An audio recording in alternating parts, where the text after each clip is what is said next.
Welcome back to Affirmations. I want to thank my subscribers and those of you who are new, welcome. And thank you for my new subscribers as well. And thank those of you who are just swinging through and dropping by. Wishing everyone mental, spiritual, emotional, and physical health. And I'm hoping you had a good week. And if you didn't have a good week, as we always say, what's one thing you can do to make the week better? Okay? Paul Center does not want to cooperate. Let's see. We always start off with our saying. Let's see. Death and life are in the power of the tongue, and they that love it shall eat the fruit thereof. Have you been feeding yourself fresh or rotten fruit? I'm hoping that it's fresh. Always wanting to mind our self-talk as well as what we speak, as well as what we speak about others. Okay. If it's done under being malicious or lying on others, sometimes they can backfire on us. Okay, we want to be kind. Okay, looks like our Paul Cinto didn't want to cooperate, but it looks like we got a big fire going though, guys. Okay, let's see. For those of you that are new, each week we always speak from the self therapy card deck. Normally, I use these with my clients who've reached therapy goals, but we're using it for our people, the descendants of slaves, to look at our healing and look at how we're still being affected today and what are some things we can do in order to make some changes in order to heal. Okay. Also, too, the book, also encouraging us to get the book called Post Traumatic Slave Syndrome. We've heard of PTSD, Post Traumatic Stress Disorder, but we've never heard of Post Traumatic Slave Syndrome. This is a book by Dr. Joyce Degree. Okay. And so that book, again, helps us to understand how we're still being affected today. Okay. And with that being said, we are going to pull our stones and see what we're going to speak from. Okay. Let's see.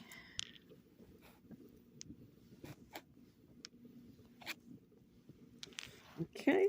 Oh, wow. That's special. I'm bumping stuff, guys. Okay. So let's see. Let's see what we're going to get.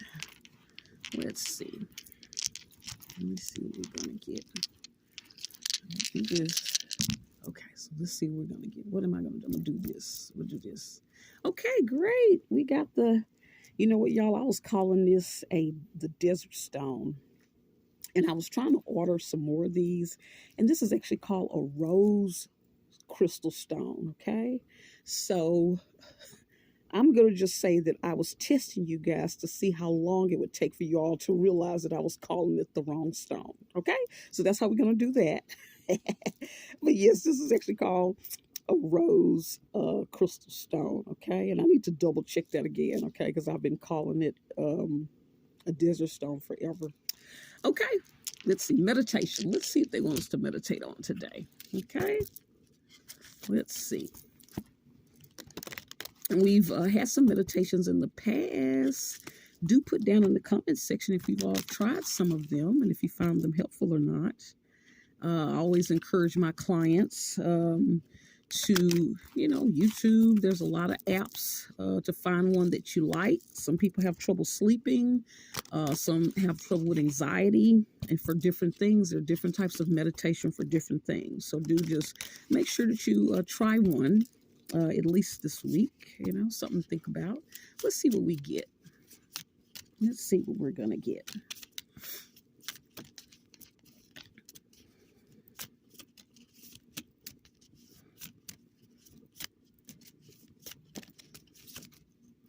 Okay, that whole thing failed. That's not it. Let's see. What are we gonna get? Okay, if I don't get anything, I'm gonna do my trusty split down the middle. There we go. Something popped for us. Got two of them actually. Interesting. We'll see. Okay, let's see. Okay, so we got this one before. Very interesting. We tend to get that, guys. Sometimes we'll get the same ones, and a lot of times I don't think that's an accident. Okay, it's saying classical music, more than any other type of music, lowers the heart rate and calms down the brain. Listen to a beautiful classical song in silence with your eyes closed. Check your pulse at the beginning and then at the end of the song. Okay? Now, one of the things we talked about is they're telling us that classical music is that's the most calming music. Okay, and again, you have to figure out what type of music is more calming for you. Okay, because different people have different things that they like, but classical music is one of them. It's interesting when I think about classical music.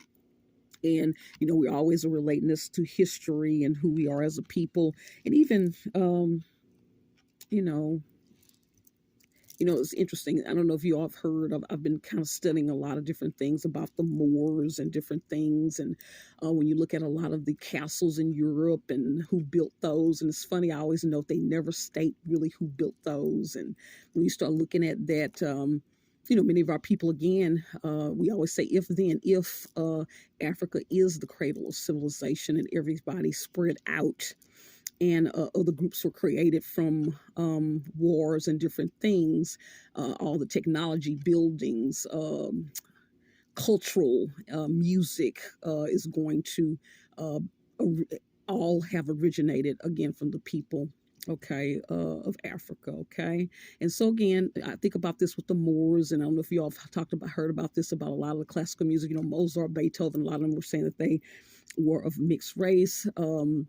And we know nothing new under the sun. When you look at the music today, and we talked about how a lot of our culture and music is the most mimicked.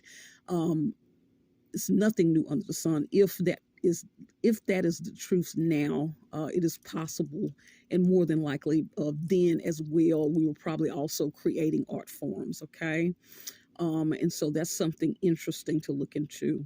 And that's when you start wanting to explore more and learn a little bit more about history. Okay, but find some music that you feel like lowers your heart rate and that keeps you calm, and try it this week. Okay, so sometimes I will go off on a historical tangent for those of you that are new. I also shout out to those who in the diaspora of those that were spread to the four corners of the earth, for not only us in the United States, but we were spread all over, and those are our brethren as well. And I do have some subscribers who are from Brazil, so hello, thank you for subscribing. Let's see, here's another one that popped out. It says, breathe slowly and deeply using your abdomen for 2 minutes. This simple yet powerful technique is a great tool for relaxation. Okay. So most of us know about the breathing. Okay.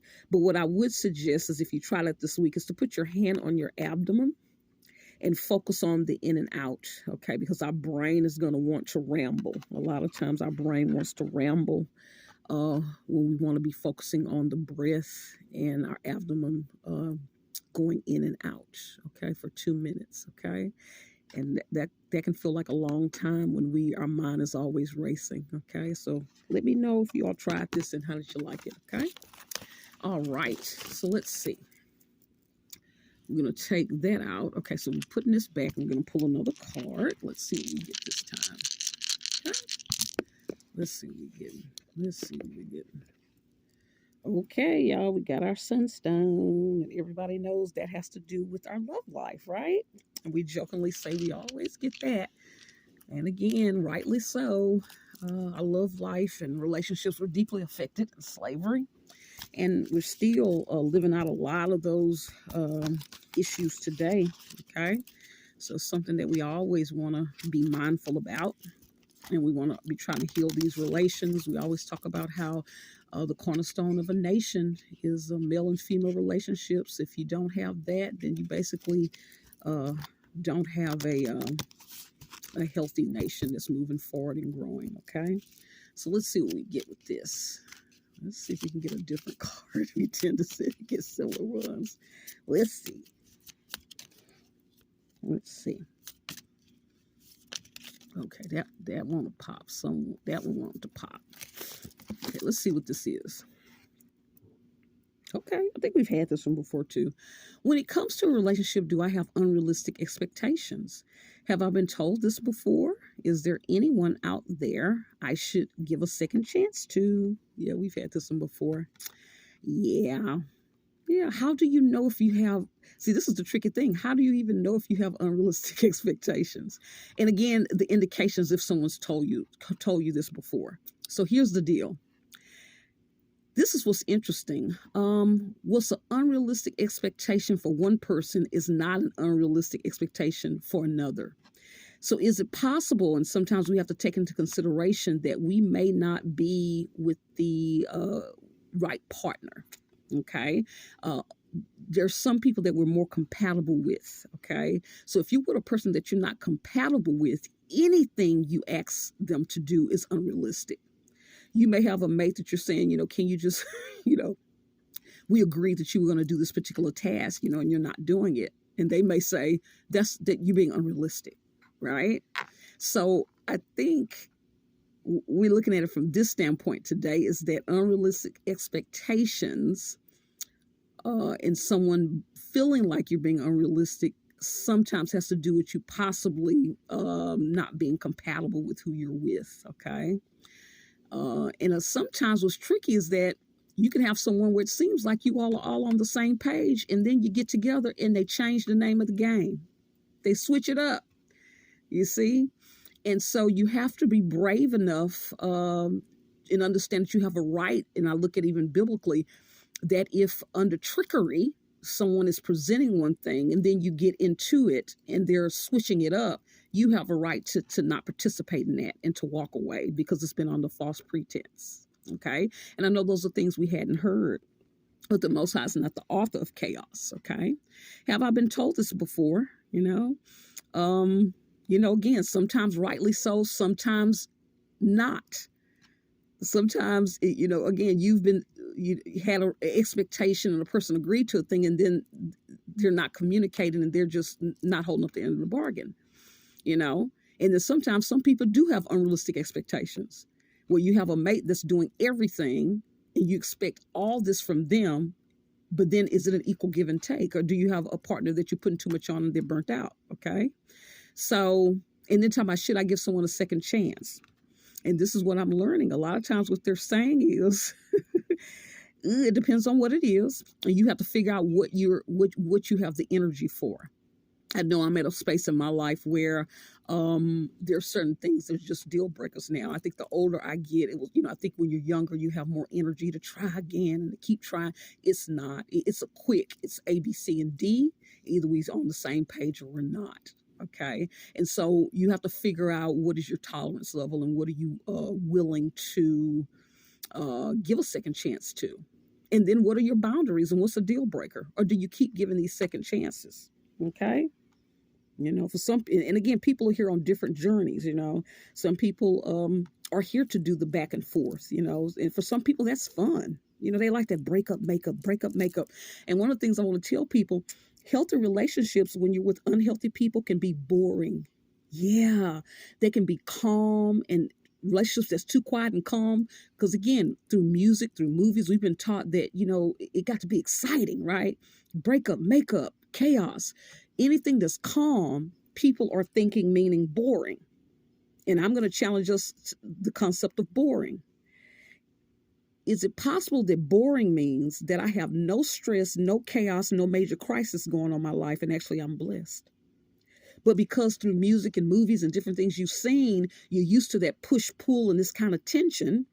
And again, that's that master mentality where love was always this kind of battle and somebody being forced to do something, and we get addicted to that. You can get adrenaline rushes off of that. So it's very unhealthy. So you have to make sure that you're with someone who and again, it's very tricky, who's on a high level that understands that a peaceful relationship doesn't mean boring. But for some people, it does mean boring. And if you find someone that's doing that, you have to know when to walk away so you're not wasting your time, okay? All right, guys. Let's see. We did these cards last time. They're so pretty.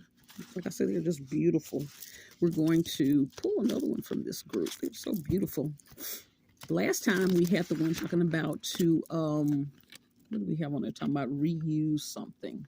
So I'm wondering for those of you that you all, declutter and find something that you can reuse so you don't have to rebuy something, Let's see. Come on. Just want to flip around. All right, let's see what we got. Let's see. Okay, little ring, you're trying to fall off. The hand getting cold, y'all. It's cold out here. Hoping you all are staying warm. right? Drinking some tea or hot chocolate or coffee. Yeah. Let's see. There's one pop. Look at this one. Oh, this is beautiful. It says, sing your song of life. Hmm. Sing your song of life. So that implies that everyone has a different song of life. Or are you following the crowd? I'm even looking at this picture of them just having a good time, just singing and enjoying themselves. When was the last time you were free and you were singing out loud and happy? Sometimes life can get so busy and chaotic that we forget to sing a song or think about ourselves. Okay. And so we will always want to remember we all have our own song, our own personal journey. Okay. And with that, guys, I appreciate you all for returning. Please like, share, and subscribe. Hit the notification bell. And until next time, bye.